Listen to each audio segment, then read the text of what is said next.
Nauman picked me up downtown, outside Burrard Station at 7:30 a.m. We drove to Horseshoe Bay and picked up Josh and a guy called Clint. We grabbed a sandwich there. Josh had the pastrami with 2 eggs added. I just had the pastrami. We drove all the way out to Aldergrove. We got lost. Nauman's directions were a bit suspect. I called the funeral home. Eventually we found it, a small building off a strip mall in Agassiz. Greg and the elder sister were there. I forget her name. Josh had done some research on funerals. He brought his black kung fu outfit, which he changed into in a gas station in Langley. Clint had put on a pair of jeans and a gray shirt. Greg and his sister were in black. Nauman and I wore suits. Yangwatai wasn't there. He stayed at home. We waited for David, his wife and baby, and 2 of Greg's friends to arrive. They all got lost. It was hot.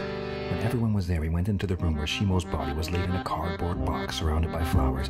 The 8 of us each took a flower, and one by one approached the coffin. We bowed 3 times, then placed a flower on Shimo's breast. She was dressed in a very nice red, silk-embroidered blouse. Her eyes closed. Her body looked small, yet substantial. We walked around the coffin and shook the son and the daughter's hands, sat down and waited for the others to do the same. I choked on my tears. Josh cried. I like Josh. He cries without making a big deal of it. Greg thanked us for being there and said that his mother had been a really good person. Then Greg and his sister said goodbye. There was a bowl for us to wash our hands. They gave us each a red packet. I had butterscotch pastilles in mine, and that was it. It was over. We mingled in the lobby. The others left. Greg asked the staff when the cremation part would begin and was told it would take 15 minutes to get the fire ready. They waited. They looked alone there, waiting in the parking lot. We talked briefly amongst ourselves and decided Josh, Nauman, and I would wait with them. We would go with them into the next room. Clint would not. He would take a walk in the parking lot. Afterwards, we would all go visit Yag. 2 staff members wheeled Shimo's body out on a trolley. We followed them into a large garage with a huge oven like a kiln. They were very noisy. They were to roll her box into the oven. It now had a lid, cardboard, and a little askew. Greg was to press the final button that would close the oven door.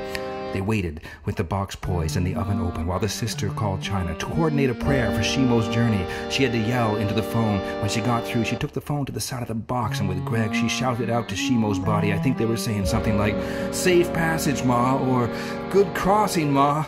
As they called out, I cried. Then they pushed Shimo's coffin in, and Greg pressed the button. Josh went forward and touched the coffin just before the door closed.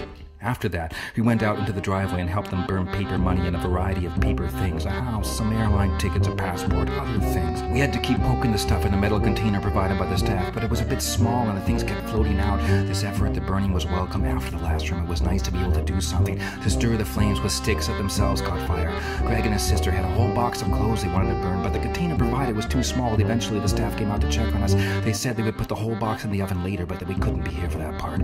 Greg's sister wanted to make sure that the clothes would be totally burnt. It would not be part of the urine ashes. They assured her the clothes would be incinerated in the oven, and nothing of them would be left in the remains. It would be at least 3 hours before they could return to collect the ashes. Greg broke a pot from his house on the ground, and we went to a nearby Chinese restaurant for lunch, which Greg paid for, joined now by Clint and also David, his wife, and their baby, who had been breastfeeding in their van in the parking lot all this time. We had beer and the set menu for 8, which included spring rolls, egg foo young, and 2 deep-fried meats with sweet sauce. The restaurant was in Aldergrove. After lunch, we went next door to the liquidation discount store, which was having a closing out sale. Clint and Josh each bought 5 sunglasses for only $10. In the parking lot, they discovered that some of them were scratched. We said goodbye to Greg and his sister there, and Nauman drove the 4 of us back to visit Yang. When we got to his house, it was late afternoon. He was puttering in the backyard with the cactus plants.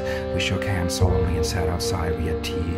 Yang said Shimo was a really good person. We stayed for a couple of hours, and Josh and Clint had to leave to catch the ferry. Greg and his sister hadn't come back yet. There was talk of going to a restaurant for Yang's birthday. I left with Nauman, Josh, and Clint to get a ride to the sea bus. Yang later told Nauman and I that we should come by more often to ask him questions. He would not charge us. There will be another funeral soon.